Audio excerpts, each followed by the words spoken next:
ahora ustedes se acercan a Cristo, quien es la piedra viva principal del templo de Dios. La gente lo rechazó, pero Dios lo eligió para darle gran honra. Y ustedes son las piedras vivas con las cuales Dios edifica su templo espiritual.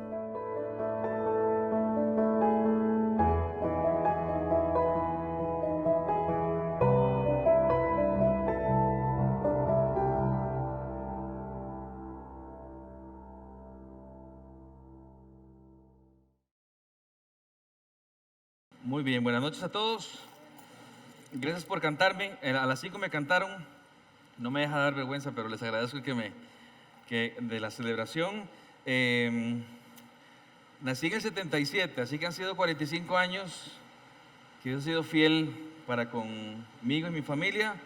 Me hace no dudar de los siguientes 45, si es que Dios me permite, que la fidelidad de Dios estará con nosotros en todo momento. Y para la gente de edad, mis papás dicen que estoy muy joven, mis hijos dicen que estoy muy viejo, pero bueno, vamos a afrontar esta segunda parte de mi vida con buena actitud. Me da mucho gusto verlos, mis hermanos, y que estemos aquí en este lugar. La centralidad de nuestra reunión cada fin de semana es lo que estamos a punto de hacer, que es abrir el texto bíblico y permitir que Dios pueda enseñarnos a través de su palabra. Así que quiero animarlos y motivarlos a que podamos escuchar qué es lo que Él habla. Y la serie que arranco hoy se llama La arquitectura bíblica de la iglesia. ¿De qué estoy conversando? Quiero explicarles durante las siguientes 3 fines de semana, va a ser corto también este. Hoy doy en 8 y doy en 15. ¿Cómo es que es la iglesia de Jesucristo? ¿Cuál es la arquitectura? ¿Cómo debería de verse a la luz de lo que dice la palabra del Señor?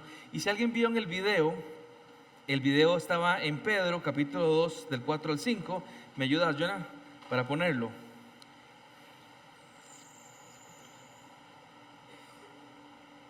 Y hoy en las 5 me hicieron ver un error que cometí, voy a corregirlo para mañana, pero no es segunda de Pedro, es primera de Pedro. Así que perdónenme, ahí metí un dedazo, es primera de Pedro 2, 4 y 5. Y leo una vez más para ustedes, el texto dice: ahora ustedes, Pedro le habla a la iglesia de Cristo que está expatriada, ustedes, la iglesia, se acerca a Cristo, quien es la piedra viva principal del templo de Dios.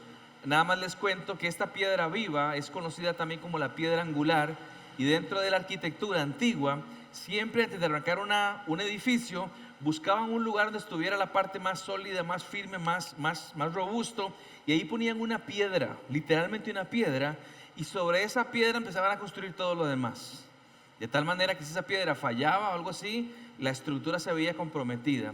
Y esa piedra angular, o la piedra principal también se le llamaba, el autor hace una metáfora para decir: hay una iglesia de Cristo que se construye sobre algo, y ese fundamento va a ser la piedra viva principal del templo de Dios. ¿Quién es esta piedra?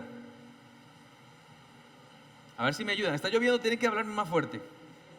Cristo Jesús, ahí lo dijo. Ahora ustedes se acercan a Cristo, quien es la piedra viva principal del templo de Dios. Sigue diciendo: la gente lo rechazó.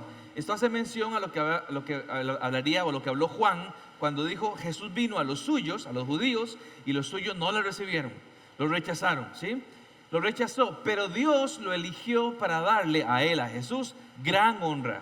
Y ustedes, iglesia, ustedes son las piedras vivas. Noten que somos como Jesús, piedras, pero no somos piedras angulares, no somos piedras principales. Somos piedras que están fundamentadas sobre la piedra principal, y empezamos juntos a construir, dice, piedras vivas con las cuales Dios edifica su templo espiritual. Se dio cuenta que es una metáfora, no es que somos piedras, es una metáfora, pero también se dio cuenta el lenguaje que usa Pedro para hablar de construcción, templo, piedras, arquitectura, cómo se levanta una edificación, y está hablando nada más y nada menos que de la iglesia, una iglesia fundamentada en Cristo Jesús. Recuerden que son metáforas para hablar de una iglesia que está pensando en Cristo. Nuestra mirada, señores y señoras, usted ya lo sabe, no está puesta en un pastor. ¿Estamos de acuerdo con eso? Nuestra mirada no está puesta en un pastor, no está puesta en una denominación, no está puesta en una tradición o herencia, está puesta en una persona, únicamente en esta persona, solamente en esta persona, exclusivamente en esta persona, y esa persona se llama Cristo Jesús. Solamente Él puede decir: yo soy el camino al Padre.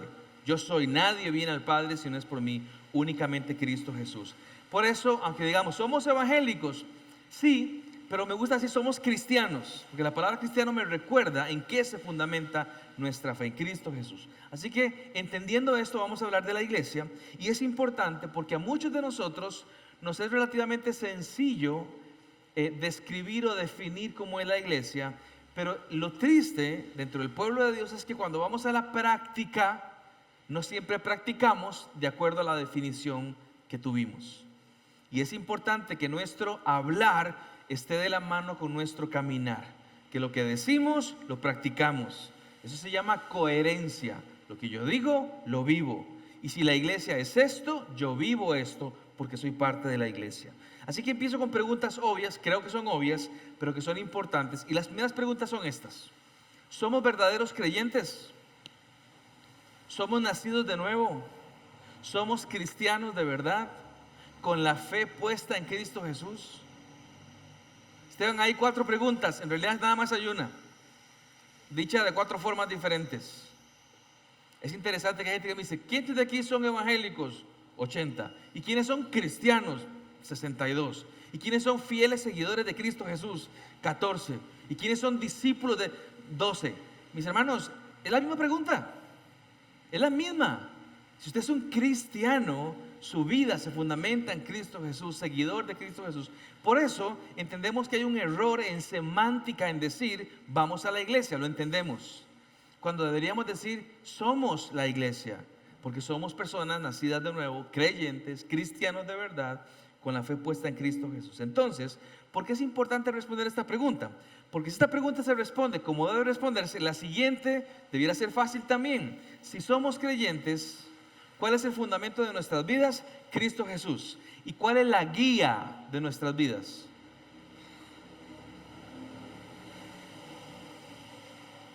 Perdone que no les escuché porque pasó el camión. ¿Cuál es nuestra guía en nuestra vida? La palabra de Dios, este libro que está acá. Hoy por hoy, ahora cuando doy consejería, ahí uno va agarrando tips de cómo dar consejería, pero una de las preguntas que hago ahora, que estoy más viejo, es, ¿todo eso es cristiano? Y me miran raro como, sí, por supuesto. ¿Aún la Biblia es la autoridad de fe para tu vida? Sí, por supuesto. Y cuando alguien me dice eso está frito, porque me acaba de decir que yo me guío bajo los principios de la palabra del Señor. Así que si en el tiempo que estamos conversando te muestro qué es lo que la Biblia dice, recuerda tu situación, y vos no quieres hacer lo que la Biblia dice, estás en una abierta rebeldía en contra de aquel que llamas tu Señor. Porque si somos verdaderos creyentes, la autoridad de fe en nuestras vidas es la palabra de Dios. Esto significa que cuando nos encontremos en un momento de decisión, haremos lo que la Biblia dice. Vamos de nuevo con esa frase. Si ella es la autoridad, significa que cuando nos encontremos en un momento de decisión, haremos lo que la Biblia dice. ¿Qué es lo que se contrapone a lo que la Biblia dice? Lo que mi carne quiere, lo que mi espíritu quiere, lo que mi naturaleza sensorial quiere. Y hay muchos creyentes que se dicen creyentes, que dicen Cristo, Cristo, su palabra. Pero cuando se pone fea la cosa, agarro yo el volante y yo tomo las decisiones de acuerdo a lo que yo creo que es lo mejor para mi vida. Esto se llama no coherencia o incoherencia. Si verdaderamente somos creyentes y su palabra es la autoridad de fe en nuestras vidas, cuando llegue el momento del conflicto, haré lo que la palabra del Señor diga.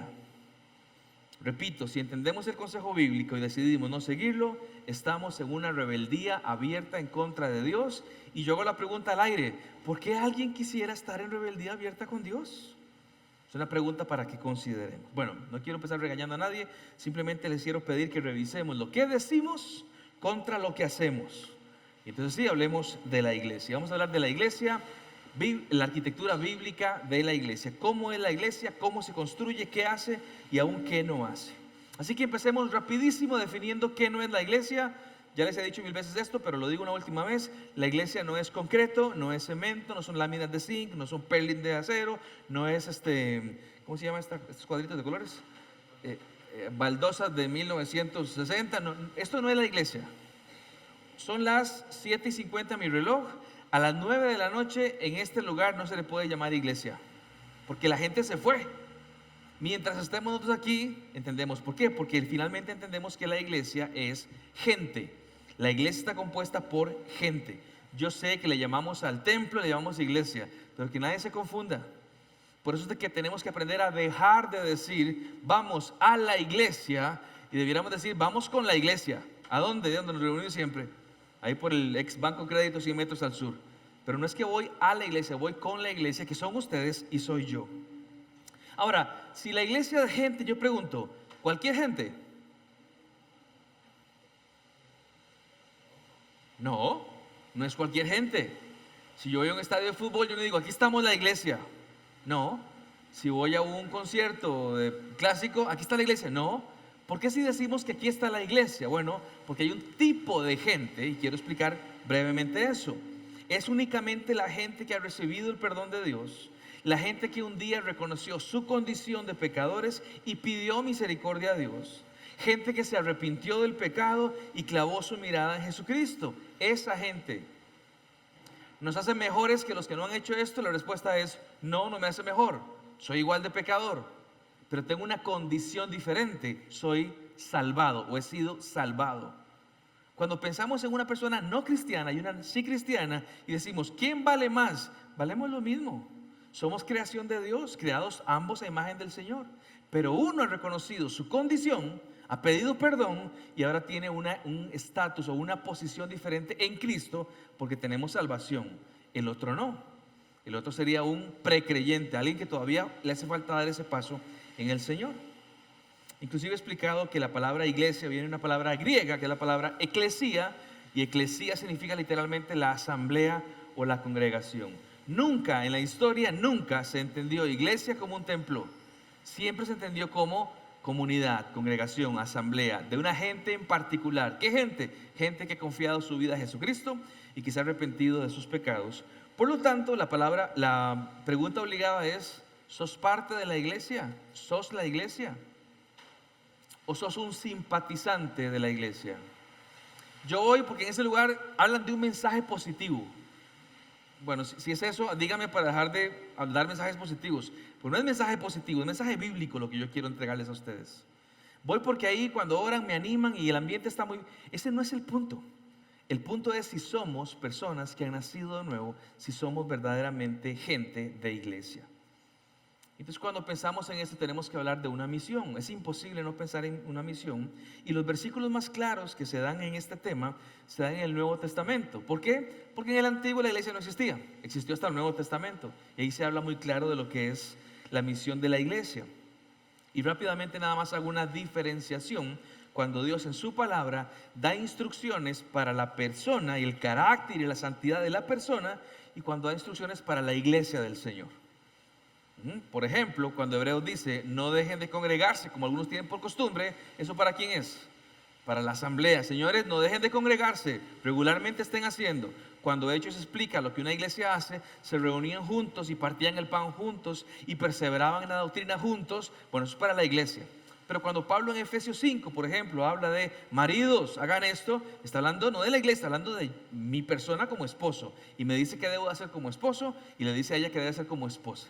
Bueno, por eso hay que entender cuáles pasajes son que hablan de mi carácter personal y de mi santidad personal y cuáles hablan del carácter de la iglesia. Hay 3 cartas en el Nuevo Testamento que se llaman las cartas pastorales, así les pusieron. La Biblia no dice eso, pero así les pusieron. Y son 1 Timoteo, 2 Timoteo y Tito. Y son cartas que Pablo escribió para 2 pastores jóvenes y les explicaba cómo deben de actuar dentro de la iglesia. Ok, eso es para la iglesia. El gran mandamiento, el gran mandamiento, amar a Dios y amar al prójimo, ¿eso para quién es? Para el individuo. La gran comisión, ir por todo el mundo, ¿para quién es? Para la iglesia. Hacemos la diferenciación de qué es para qué en cada una de las cosas. Y la idea es de que entonces, con una idea clara de qué es lo que Dios quiere, construyamos una iglesia de la manera que Él quiere que la construyamos. Les cuento una anécdota que pasó en otro país, pero yo me enteré, y es que va una persona a plantar una iglesia a X pueblo, y antes de plantarla va con sus líderes, papel y lápiz en mano, y hace una encuesta en todas las casas del pueblo. Vamos a abrir una iglesia cristiana. ¿Qué tipo de iglesia a usted le gusta? Para que venga. Una iglesia contemporánea, una iglesia con un fuerte programa de las misiones, ok. ¿Usted qué iglesia quiere? Y empiezan a preguntarle a la gente qué tipo de iglesia quieren. Y después con esa información abren la iglesia al gusto de las personas. Yo creo que eso es un error estratégico garrafal. No somos la iglesia que usted quiere que seamos. Somos la iglesia que Él manda que seamos. Obviamente tenemos una cultura de iglesia. Hay cosas que sí hacemos, que no hacemos, pero el corazón, la columna vertebral, la arquitectura misma de la iglesia, no la definimos nosotros, la define el dueño de la iglesia, que es Jesucristo, y la define en su palabra. Por eso, cuando alguien me vaya a decir, si es que me dicen, me voy de iglesia, me quiero otra iglesia, yo podría preguntarles, que a mí eso me afecta muchísimo, dicho sea de paso, pero bueno, es otra cosa. Yo les preguntaría, ¿por qué? Es que la gente no me saluda muy bien. Esa no es razón. ¿Y por qué no te saluda muy bien? Porque somos pecadores. No, es que el programa de jóvenes ocupo que sea más dinámico. Esa no es razón bíblica tampoco. Es que ocupo que la banda sea más conservadora, con más himnos y demás. Esa no es razón. Es que el pastor no usa corbata. Esa no es razón. La única razón que uno aceptaría de que alguien diga, me voy de la iglesia, es porque esa iglesia no se parece a la iglesia que Él establece en su palabra. Por esa razón uno podría irse o no irse de una iglesia. Analice, cuando le den ganas de irse a otro lugar, analice si la iglesia a la cual usted pertenece se parece a la iglesia que el Señor estableció en su palabra. Así que creo que es un símbolo de inmadurez hacer eso, y los motivo a la madurez, que hagamos lo que tenemos que hacer como iglesia. Y el pasaje más claro, voy a decir más claro, más clásico, ya lo mencioné, es el pasaje que está en Mateo 28. Cuando Jesucristo le habla a sus discípulos, a los futuros líderes de la iglesia, dice, señores, esto es lo que hay que hacer. Ustedes, líderes de la iglesia, hagan esto con lo que va a ser mi iglesia a futuro. Así que ellos estaban emocionados, estaban adorando a Dios, pero también estaban con dudas. Y después de su resurrección, Él se aparece con ellos y les dice lo siguiente. Usted posiblemente ya conozca el pasaje, pero se lo recuerdo. Mateo 28 dice de la siguiente manera: Jesús se acercó y dijo a los discípulos, a sus discípulos: se me ha dado toda autoridad en el cielo y en la tierra. Por lo tanto, vayan y hagan discípulos de todas las naciones, bautizándolos en el nombre del Padre y del Hijo y del Espíritu Santo. Enseñen a los nuevos discípulos a obedecer todos los mandatos que les he dado, y tengan por seguro esto, que estoy con ustedes siempre hasta el fin de los tiempos. Esto se le conoce como la Gran Comisión. No hay un título que Mateo dijera, esto es la Gran Comisión, no. Los traductores le pusieron eso para que se entendiera. Y este pasaje se puede dividir y estudiar de varias formas. En los últimos meses lo he estado estudiando de una manera, me parece a mí, muy simple, y he entendido que una iglesia sana es justamente la que hace esto. En esta iglesia podríamos tener 1000 programas de 1000 cosas, pero si no hacemos lo que ahí dice, no somos una iglesia sana. Y podríamos no tener ni un solo programa de nada, pero si hacemos esto, seríamos una iglesia sana. Tenemos iglesia, como iglesia que somos, que enfocarnos en hacer no lo que queremos hacer, sino lo que Él dice que hagamos. Ese debería ser nuestro enfoque. Vean, y voy a dar un ejemplo que puede sonar controversial. Es un ejemplo nada más. ¿Debería la iglesia esta tener un fuerte programa de ayuda social? Y yo digo, alto. No dice nada. Entonces la respuesta es, no debería. Podríamos tenerlo como resultado de haber enseñado a los demás a obedecer al Señor y tener misericordia y tener compasión por otras personas, pero no pertenece a la columna vertebral, a la arquitectura misma de la iglesia. Es una subdivisión de algo que entendemos acá. Nuestro enfoque tiene que ser lo que está establecido acá, y yo lo he estado estudiando desde sus verbos, no los verbos de lo que Jesús va a hacer. Lo que Él va a hacer, Él lo va a hacer. Es desde lo que nos toca a nosotros hacer. Ahora, les pregunto rápidamente a ustedes, ¿cuántos verbos están ahí establecidos que la iglesia debe de hacer? A ver si me ayudan. Participemos, por favor. Vayan, ¿qué más? Hagan. Después de hagan, ¿cuál sigue? Bauticen, enseñen. ¿Ok? Esos son los 4, ya no busque más. Hay un par más, por ejemplo, obedecer, pero obedecer es lo que yo enseño a obedecer. Así que son 4, y son los 4 verbos centrales: vayan, hagan, bauticen y enseñen. ¿Qué más, Jesús? Eso es todo. Y los campamentos, si el campamento te ayuda a hacer algo de esto, hacelo. Si no te ayuda, no perdes el tiempo ni el recurso. Vayan, hagan, bauticen, enseñen. Vayan, hagan, bauticen, enseñen. Eso es el ADN central de la iglesia. Dicho sea de paso, no sé si ustedes conocen que el ministerio de discipulado de esta iglesia se llama Paso 4. ¿Saben por qué se llama así? Vayan, hagan, bauticen y enseñen. Paso 4. ¿Qué hace Paso 4? Enseña. Por eso le pusimos así. Cierro paréntesis. Hoy vamos a centrarnos en 2 de esos verbos. Vayan y hagan, los 2 primeros. En 8 días veremos el tercero, bauticen. Y en 15 días veremos el cuarto y último, enseñen, si Dios nos da vida. Pero antes de los verbos, yo quiero definir algo importantísimo. Lo inicié brevemente al inicio, pero permítame presentárselos en el texto bíblico. Jesucristo no fue ambiguo cuando arranca esta declaración. Él arrancó diciendo de la siguiente manera: se me ha dado toda autoridad en el cielo y en la tierra. Cualquiera de ustedes, te puede decir Jesús, que me diga a mí, Señor, te reafirmo, toda la autoridad en los cielos y en la tierra me pertenece a mí, te va a decir Él. Esto no es para que lo discutamos. Por eso a Él le decimos, entre otros nombres le decimos Señor, porque Él dice y me corresponde a mí hacer. Porque Él inclusive en la tierra lo demostró. Cuando de pronto dice, ¿cuánto faltan? Faltan como 4,000 panes. Ya está, lo hago. ¿Cómo es que hasta la física se sujeta a Jesucristo? Porque Él es el Señor. Y va en la barca y hay una tormenta. ¿Y qué dijo Él a las nubes y al viento y demás? ¡Shh, cállense! ¿Y qué hizo la naturaleza? Eso va contra la física. Y se tranquilizó. ¿Por qué? Porque Él es el Señor. Él dice y lo demás obedece. Y Él lo dice sin tapujos. Toda, no deja espacio para nada más. Toda autoridad me fue dada, tanto en los cielos como en la tierra. Por lo tanto, cualquiera que esté caminando con Cristo tiene que reconocer la autoridad de Cristo. Esteban, yo no quiero, entonces está bien, entonces no la reconozcas, pero no digas que sos de Cristo. Los que llegamos al cristianismo, lo que hicimos fue que nos autoimpusimos una autoridad sobre nuestras vidas. Por eso Jesucristo no se entiende desde lo emocional.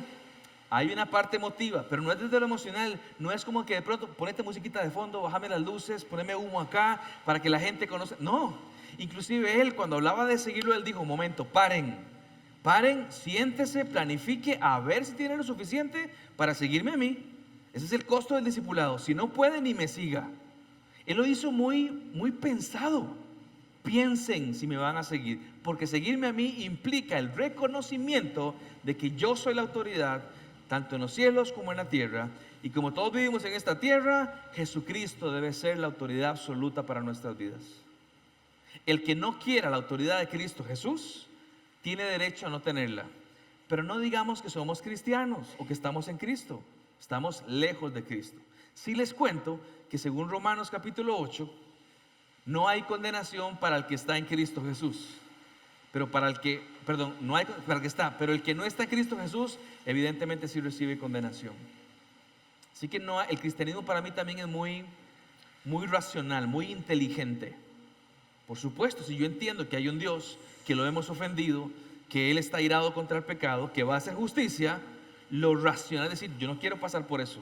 Y me encuentro a Jesucristo, a quien autodenomino mi Señor, y lo obedezco, porque Él tiene toda la autoridad en el cielo y en la tierra. Y noten que Él dijo esto antes de empezar con los verbos. No ha empezado con los verbos, pero primero establezcamos que toda la autoridad la tiene Cristo Jesús. Lo que Él va a decir no es para que lo discutan o estén de acuerdo. No. Esto es lo que quiero que hagan. Y si son mis discípulos, obedezcan. Por eso es que Él va a decir, calculen si pueden seguirme o no. Implica negación a mis deseos. Implica una autosacrificio a mis sueños. Implica un mortificar mi carne. Implica dejar de lado mi orgullo y hacer lo que Cristo quiere que hagamos.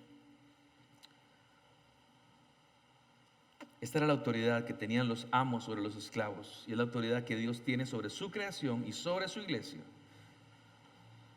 Si verdaderamente Jesucristo es el Señor de tu vida, tu Salvador, no tenés opción. Tenés que hacer lo que el Señor dice. De lo contrario, Él no es tu Señor. ¿Se acuerdan cuando Él dijo, ¿para qué me llaman Señor si no me obedecen? O empiezan a hacer lo que les digo, o me dejan de llamar Señor. Pero si me van a llamar Señor, obedézcanme. Y ahora vamos a los dos primeros verbos que quiero exponerles hoy: verbo vayan y verbo hacer. Así que arranquemos con el primero, que es el verbo vayan. He escuchado un montón de gente decir, en la gramática vayan está en un modo imperativo, imperativo de orden, una orden que nos da el Señor. Por lo tanto, tenemos que ir. Y yo digo, ¿a dónde tenemos que ir? El texto no dice a dónde, dice vayan. Señor, ¿en qué dirección voy? ¿Saben por qué eso no tiene sentido? Porque aunque en el español vayan es un modo imperativo, ¿usted se acuerda que la Biblia no fue escrita en español? Fue escrita en griego. Y esta parte de griego también tiene una gramática griega. Y hay que respetarla y conocerla. Y la palabra vayan en el griego original no es un imperativo. Esas son las cosas que los traductores tienen que enfrentarse a muchos dilemas. ¿Qué hacemos con esta palabra? Que está en imperativo griego, pero no suena bien en español. Y dijeron, pongamos vayan. Pero eso fue en los 60s y demás. Pero más adelante, todo lo que es la ciencia de traducción avanza mucho. Y nos damos cuenta, es que en el original griego ese vayan no es imperativo, no es una orden. La parte gramatical de la oración en el griego original es lo que hoy llamaríamos un gerundio. ¿Alguien sabe qué es eso? Les cuento, para los que no lo conocen, para mí la gramática y el español eran fatales en el cole. Lo que amaba siempre era la física y la matemática. Y entro al seminario y gramática, pero hasta las orejas. Así que tuve que aprender a fuerza muchas cosas. Así que el que dice, yo no, eso no me gusta, vea, créame, si hay esperanza para aprender un poco. ¿Alguien sabe qué es gerundio? Cortito. Tiene que ver con una continuidad que se traduce con las expresiones ando o yendo, caminando, corriendo, durmiendo. No puedo ir porque estoy trabajando, y ahí está ese gerundio. Lo que dice una acción que arrancó en el pasado, pero aún continúa haciéndola. Y la palabra griega para vayan es el gerundio. ¿Cuál sería en español literalmente? Yendo. Yo puedo leerlo, por lo tanto, yendo, hagan discípulos. Señor, ¿qué significa ese yendo? Y ahora sí vengo a la parte interpretativa. Lo que literalmente Jesús dijo fue, mientras van, mientras viven, mientras están caminando, mientras hacen las cosas normales que todo el mundo hace. Mientras pasa eso, y luego va a dar la misión. Tienen una misión. Entonces, mientras viven sus vidas como cada quien puede vivirla, sepan esto: los cristianos hacemos cosas normales que hacen todos los demás, pero mientras las hacemos, tenemos claro que hay una misión que cumplir. Jesucristo no está diciendo, renuncien al trabajo y dedíquense a la obra del ministerio. No está diciendo eso. A algunos nos llamó a tiempo completo, pero a la gran mayoría no. Entonces yo de pronto pregunto, no sé, Luis, ¿vos qué haces en tu vida? Administrador. Mientras administras lo que sea que administres, recordá la misión. Mari, ¿vos qué haces? ¿Cómo? Leyes. Mientras estás en tema de leyes y demás, abocate a la misión.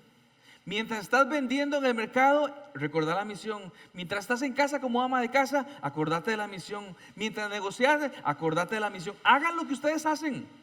Escojan lo que quieran hacer. Pero mientras hacen eso, recuerden, hay una misión puntual que tenemos que cumplir. Y cuando hablaba hace unas semanas de Eclesiastés, yo les decía que la palabra clave era humo, vanidad de vanidades, todo es humo. Que el humo, y digo con mucho respeto, que la administración de ese lugar, Luis, vos no digas, esto es lo importante, eso es humo. Pero mientras haces eso, recordá lo que no es humo. Y mientras estás vos con tus clientes y demás, eso es humo, Mari, es humo. Acordate de la misión. ¿Que lo dejo de hacer? No, sigue haciéndolo. Esa es la fuente por la cual Dios te va a proveer para que puedas comer. Pero no se te olvide la centralidad de la misión. Mientras vayan, mientras vivan sus vidas, mientras hagan lo que tienen que hacer, no se olviden de la misión. Mientras estudian, cumplan la misión. Mientras se casan, cumplan la misión. Mientras son papás, cumplan la misión. Mientras trabajan, cumplan la misión. Mientras se diviertan, cumplan la misión. Me he topado con gente que me dice, ¿y tu vida cristiana? Ahorita ando ocupado con otras cosas. ¿Qué me están diciendo? El humo me tiene ocupado. Cuando me desocupe de humo, pensaré en esto. Es lo que Jesucristo dice, no hagan eso. mientras hacen lo que tienen que hacer, no se les olvide a cada uno de ustedes, si son parte del cuerpo del Señor, si reconocen en Jesucristo la autoridad que tiene Él, no se les olvide que tienen una misión que cumplir. Y ya vamos a llegar a eso. Hagan su vida, sean responsables, sueñen en su futuro, pero sepan que tienen una misión si es que Jesucristo es su Señor. ¿Y cuál es esa misión? Es el segundo verbo que vamos a ver. Porque si la columna vertebral arquitectónica de la iglesia está puesta en 4 verbos, vayan, hagan, bauticen y enseñen, el corazón de esa columna es el verbo número 2 y es el verbo hacer, hagan. Ahora, Esteban, ¿cómo sabes que es el corazón de la columna vertebral, de la arquitectura de la iglesia? Porque de los 4 verbos, hagan, es el único verbo que en la gramática griega está en un tono imperativo. Es la única orden que va a dar el Señor. Hagan discípulos. El bautizo y la enseñanza va a ser el resultado de haber hecho discípulos. Pero la centralidad es hagan discípulos. Esta palabra también tiene otro nombre en nuestro argot como iglesia. Y el nombre es evangelismo. Hagan discípulos. La expresión es muy simple de entender. El mandamiento de Jesús es, a quien llamamos Señor, es de llevar a una persona de un lugar X a un lugar Y. Y este lugar es X cuando digo, yo no conozco nada de Dios, ni tengo una relación con Dios. Y por la gracia de Dios, Él me escoge y yo puedo llevar a esta persona de donde no lo conoce a conocer a Jesucristo. Ahora está en el lugar Y. Y para el que quiera de pronto sacar pecho y decir, un convertido más a mi favor. Señores, eso no es un corazón de cristiano. Porque yo no miro mis logros, veo a la persona a quien quiero, amo, respeto y quiero que no se pierda.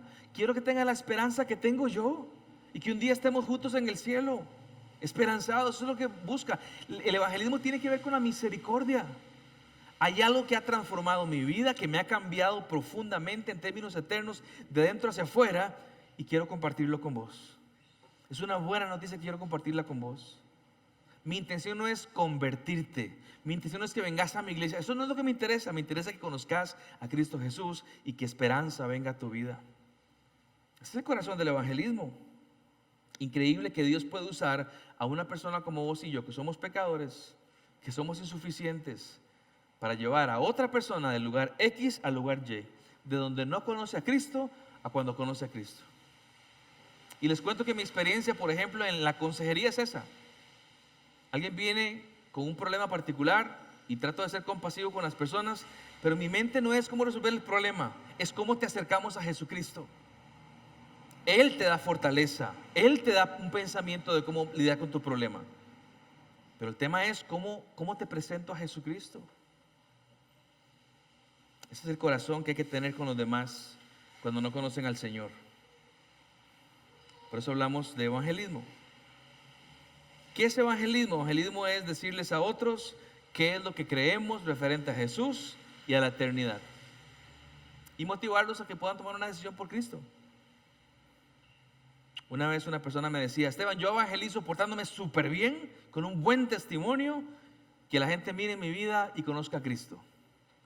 Falso, falso y doblemente falso. Eso no es evangelismo. El buen testimonio debiera simplemente autenticar que el mensaje que yo predico vale, es válido, transforma vidas. ¿Por qué es un error decir a través de mi testimonio?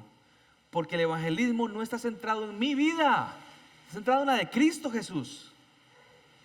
El evangelismo necesita que yo abra la boca y hable de Jesús con una vida íntegra que autentique que este mensaje es válido. Jesucristo puede hacerte una persona sabia además, y muchas veces nos hemos encontrado con gente que no puede evangelizar porque su vida es un desastre. Todos los bancos lo persiguen porque tiene deudas, su esposa lo persigue porque tiene pensiones, su otra mujer lo persigue porque tiene pensiones con otra mujer, sus hijos lo odian a morir, el jefe. Yo digo, ¿qué clase de vida podemos llevar y decir Cristo nos puede dar estabilidad en nuestras vidas si tenemos un desorden en nuestras vidas? A mucha gente se le complica porque su vida es un desastre. No voy a pedir que nadie levante las manos, cada quien piense. Y no quiero criticarte, simplemente es para que penses.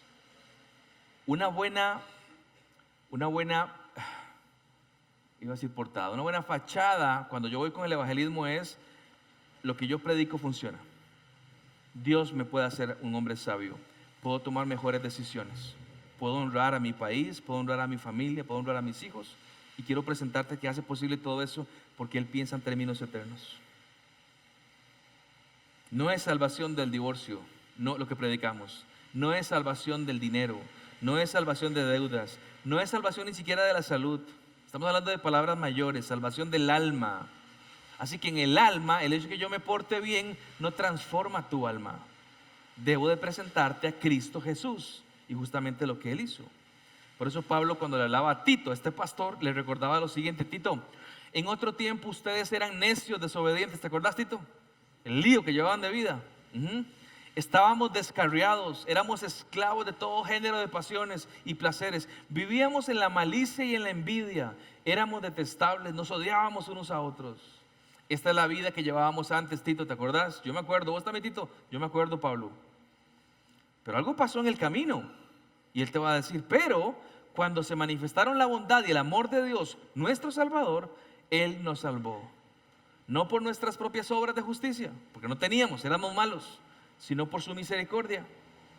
Nos salvó mediante el lavamiento de la regeneración y de la renovación por el Espíritu Santo, el cual fue derramado abundantemente sobre nosotros por medio de Jesucristo nuestro Salvador. Así lo hizo. ¿Y para qué hizo Dios esto? ¿Para qué nos rescató? Para que, justificados por su gracia, llegáramos a ser herederos que abrigan la esperanza de recibir la vida. ¿Alguien me ayuda? Eterna. El papel principal de la salvación de Cristo no está en el aquí y el ahora. Dios me salvó para que yo fuera un millonario exitoso. ¿Qué es esa tontería? Y hay pastores predicando esto, que la evidencia de la salvación es que yo tenga mucho dinero en la billetera. ¿Qué es esa tontería? No, vida eterna. Lo de aquí pasa rápido, lo de aquí es humo. Hablamos de esperanza para la eternidad. Ahí mi buen testimonio no alcanza. Ahí que puedo hablar de Cristo Jesús, que es el autor de esta fe. Habrá gente buscando a Dios por el dinero o por la salud o por cosas. Jesús no vino a eso, Él vino a darte vida en abundancia. Y abundancia es mucho más amplio que chunches aquí en la tierra. Vean, podríamos hoy decir que fácilmente el 90% de la población mundial, 90% son más o menos 7.200 millones de personas. Son muchísimas. Hoy no tienen esperanza de vida eterna. ¿Qué le corresponde a la iglesia hacer?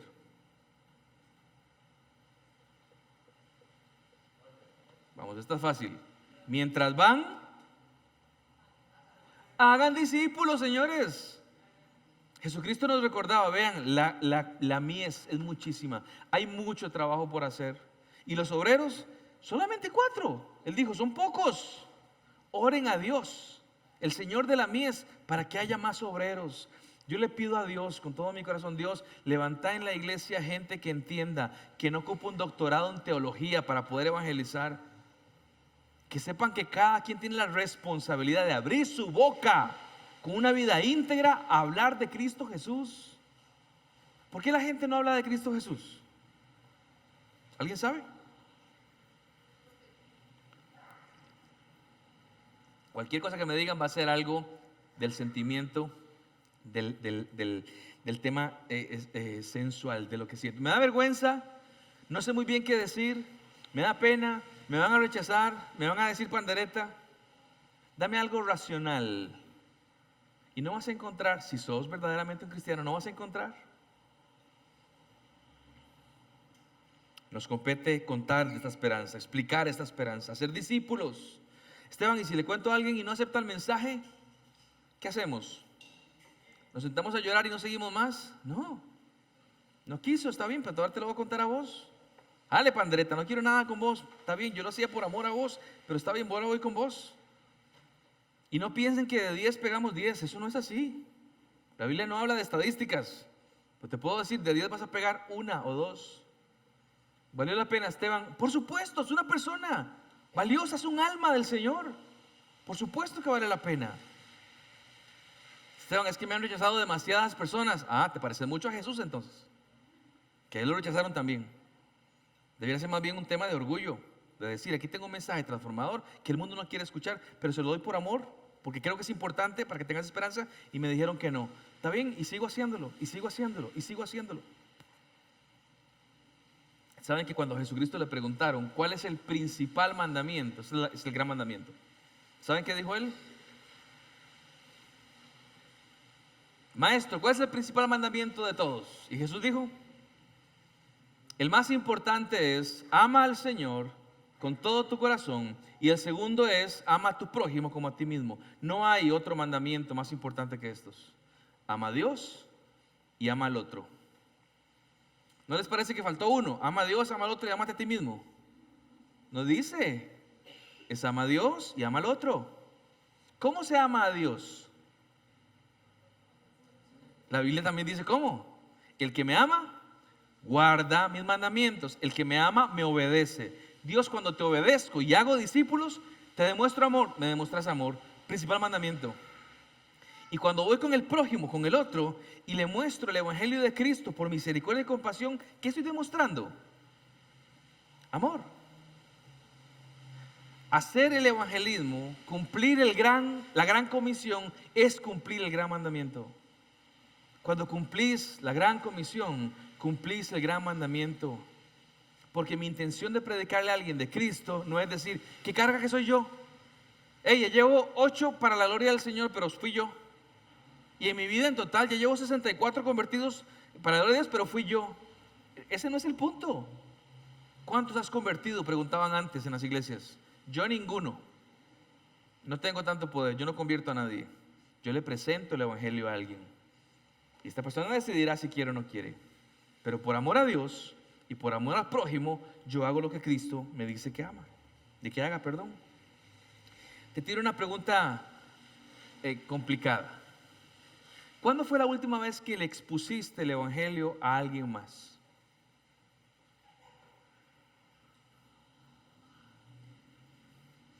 Esteban, yo ayer con el mecánico le dije, gracias, que Dios te bendiga, ya lo evangelicé. No, eso no es evangelismo. Una amiga me contó su problema, le dije, voy a orar por vos. Ya, no, eso tampoco es evangelismo. Son cosas buenas, pero eso no es evangelismo. Evangelismo es abrir la boca y explicar lo que Cristo hizo al venir a la tierra y lo que significa en términos espirituales para las personas. Evangelismo es hablar de pecado y hablar de arrepentimiento y hablar de gracia. El verbo hagan acerca de esta exposición es para quienes tienen a Jesús como Señor, no para los pastores, mis hermanos. Voy aquí a lavarme las manos. ¿Está bien? Pastor, tengo una persona para que usted la evangelice. Nunca lo he dicho, pero quisiera decirle, no. Dios te la puso a vos, evangelizarla a vos. Cuando me la ponga a mí, evangelizo yo. Pero te la puso a vos. Digo, si usted me va a decir, le voy a decir que sí, dicho sea de paso. Pero no debiera ser así. La oportunidad Dios te la puso a vos. Hacelo vos. Es que no tengo una maestría en teología. No importa, no ocupamos maestrías. Ocupamos conocer el ABC del cristianismo. El apóstol Pablo escribía en Efesios 2, Efesios 2 y versículo 10, que Dios preparó de antemano buenas obras para que camináramos en estas obras. O sea que Dios te las va a poner, tome el camino, tome la que sigue, y vos vas como que no, esta no la quiero, esta tampoco, no Señor, yo no. Deja de esquivar oportunidades que Dios te pone. Hay una oportunidad, tómala. ¿Cómo se explica el evangelio? Vean, yo les veo las caras a muchos, yo digo, ustedes son gente que hace mucho tiempo vienen a la iglesia. Cuando digo mucho tiempo es más de 2 años. ¿Sabes explicar el evangelio? Mira, ¿cuál es tu problema? Dios quiere resolver tu situación matrimonial. Eso no es el evangelio. Dios tiene un plan perfecto para tu vida y quiere darte los anhelos de tu corazón. Ese no es el evangelio. El evangelio arranca cuando yo explico puntualmente qué es lo que sucedió en nuestras vidas. El que no lo sabe, se lo explico en 2 minutos. Todo ser humano ha roto deliberadamente la ley de Dios. Todos hemos pecado. Hemos robado, hemos mentido, hemos codiciado, hemos matado de mente y demás. Todos hemos roto la ley de Dios, todos. Y por lo tanto, todos justamente estamos separados de la gloria del Señor. Y si hablamos del castigo justo, el castigo justo por el pecado es la muerte. ¿Quién dice eso? Dios. Romanos 3, la paga del pecado es muerte. Pero la dádiva, el regalo, la misericordia de Dios está en Cristo Jesús. ¿Qué significa eso? Que Él, sabiendo que todos estamos fritos, todos, Él envía a Jesús a la tierra. Y Él vive una vida sin pecado. Y Él muere en la cruz del Calvario. Y resucitó de esa tumba. Y Él venció a la muerte. ¿Y qué estaba haciendo cuando estaba crucificado en una cruz? Estaba pagando lo que vos y yo teníamos que pagar. Estaba haciendo justamente eso. Y ahora cualquier persona que se arrepienta de sus pecados, que reconozca su pecaminosidad, le pida perdón a Dios, se aparte del pecado y clave su mirada en Cristo Jesús y lo obedezca, esa es la demostración, y lo obedezca, tiene vida eterna. Ese es el Evangelio. Hablé de arrepentimiento, hablé del perdón de pecados, hablé de la misericordia del Señor. Evangelismo no es decirle a alguien que Dios te bendiga, brother. Eso no es evangelismo. Alguien me dice, Esteban, me cuesta mucho hacer evangelismo. Posiblemente te cuesta tanto porque nunca lo has hecho. En el tanto uno más haga, más entiende y se afloja. Ya sé cómo presentarlo. Más me acuerdo de cómo hacerlo. Le pido a Dios que me recuerde los pasajes que he estudiado. Sé las oportunidades aquí. Lo entendemos siempre porque estamos practicándolo. Y por sobre cualquier cosa, no me da pena hacerlo. El apóstol Pablo te va a decir, a mí no me avergüenzo del Evangelio, porque el Evangelio es poder de Dios para salvación. Por eso él predicaba y lo golpeaban y él seguía predicando. Lo humillaban y él seguía predicando. Y luego le dice a la iglesia, ustedes, si son cristianos, recuerden que tengo toda la autoridad en el cielo y en la tierra, así que mientras van por sus vidas, por favor, hagan discípulos, predíquenles. Por eso vuelvo a la pregunta, ¿cuándo fue la última vez que le expusiste el Evangelio a alguien? Esteban, ok, ¿a quién? ¿Cuándo? A mí no tenés que mentirme. Pero si Dios te preguntara, ¿cuándo fue la última vez que le expusiste a alguien abiertamente el Evangelio? Por eso decimos que el verbo hagan es para la iglesia. Alguien me preguntaba, ya casi termino, alguien me preguntaba referente a las oportunidades. Y diciembre pasado alguien me preguntó, yo le dije, en la cena de Navidad, aprovechen la cena. ¿Y cómo? ¿Qué momento? Y uno de pronto dice, para mí es muy obvio, pero te explico. ¿Ustedes van a cenar en familia? Sí, vamos a cenar en familia. Sí, ¿por qué no brindan? Es que no compramos vino con Coca-Cola, brinden. Vean, antes de cenar, y esa es la parte proactiva de una persona que entiende, antes de cenar, ¿puedo hacer un brindis? Todo el mundo va a decir que sí. Sí, claro, ok, gracias. No tardes 20 minutos. Se derrite el hielo y luego ya no sabe bien. ¿Sí? 90 segundos. Vean, yo quiero brindar porque estamos celebrando el nacimiento de Cristo Jesús. ¿Qué significa eso? Significa de que hace 2000 años Dios mandó a un niñito que fue Jesucristo y Él vivió una vida sin pecado y murió en una cruz para pagar el pecado tuyo y el pecado mío. Y luego 3 días después se levantó de entre los muertos. Hoy recordamos el nacimiento. Y cualquiera de ustedes en la mesa que entienda esto, se arrepienta de sus pecados y ponga su fe en Cristo Jesús, tiene vida eterna y lo puede celebrar 10 veces mejor. Así que si alguien tiene algo para decir o preguntas para hacer, lo podemos hacer ahora más tarde, pero bueno, quiero celebrarlo. Salud. Ya evangelicé. ¿Y cuánta gente se convirtió? No me compete a mí eso. Pero ya establecí algo. Yo soy cristiano y este es mi discurso. Cuando lo has hecho muchas veces, uno dice, qué fácil. Sí, por supuesto, hay muchas oportunidades. En el caso mío, viene alguien con un problema y yo digo, si tenés un problema, soy empático, ¿cómo te abrazo?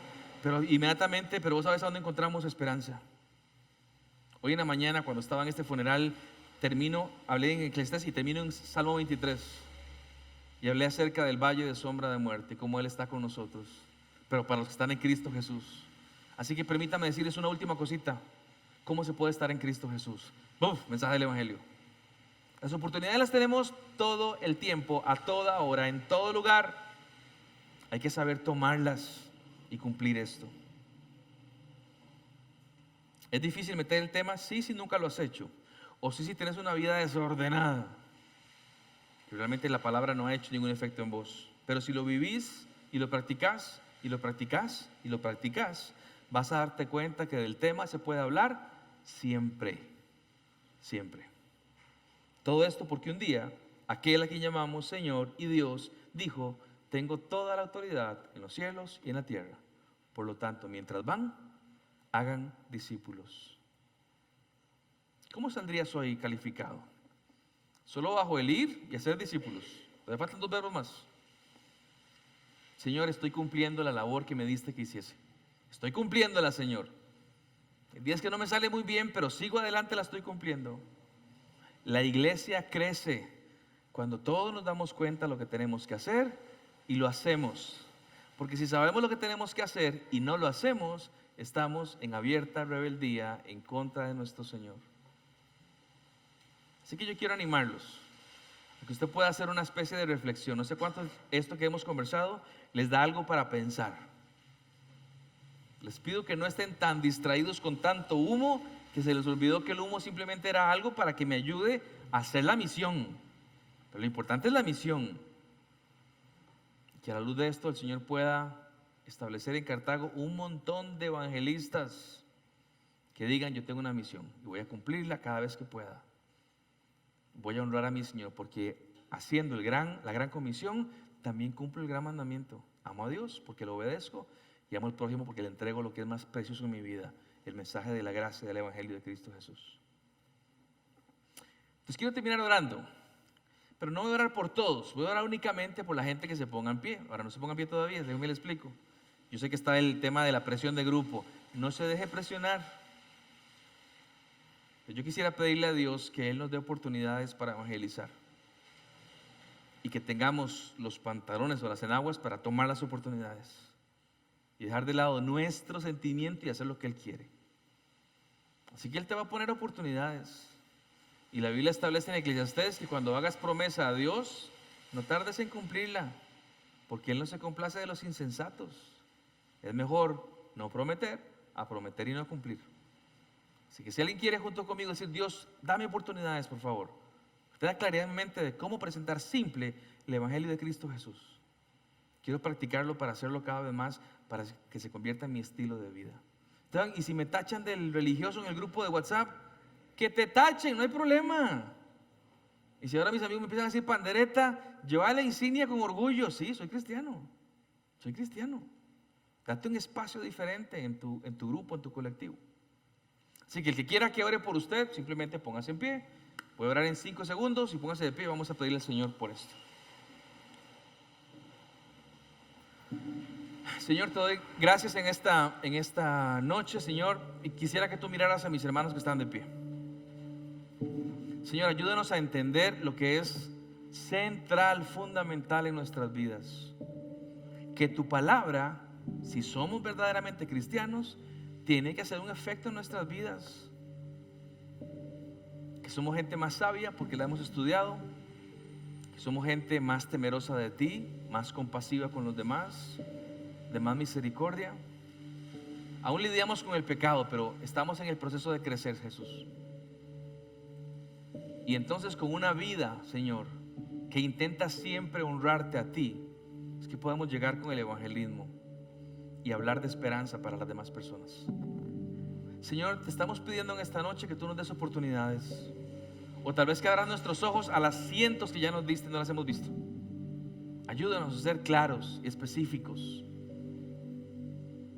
con cada cosa que decimos, y que verdaderamente las personas que nos escuchan nos identifiquen como cristianos, porque nuestro mensaje es de cristianos. No nos creemos mayores que los demás, Jesús, ni nos creemos más buenos, pero por tu gracia, Señor, somos salvos y te agradecemos por eso. Ayúdanos, por favor, en este proceso, que cada cosita que en nuestra vida brinque mientras hacemos lo que hacemos, Señor, podamos tomarla y honrarte y mostrar amor para con los demás. Señor, nuestro deseo es que esta iglesia esté siempre repleta, que tengamos 200 reuniones por semana. Y no para nuestra gloria o vanagloria, sino para que el nombre de Cristo sea conocido, para que la esperanza de Cristo esté sobre las demás personas. Queremos hablar con la mayor cantidad de gente que podamos de Jesucristo, de esto que ha transformado nuestras vidas. Llévanos por favor con tu paz, por favor con tu bendición. Ayúdanos a ser obreros fieles de tu palabra, que podamos poner el nombre de Cristo en alto, hacer famoso el nombre de Cristo a través de lo que decimos y hacemos. Todo lo ponemos en tus manos en esta noche y oramos por los méritos de Cristo Jesús nuestro Señor, y decimos juntos amén y amén. Mis hermanos, que tengan todos una linda noche. El guardarropa no está abierto, así que para que nadie suba, y que tengan un excelente fin de semana, nadie se moje, y Dios los bendiga a cada uno de ustedes.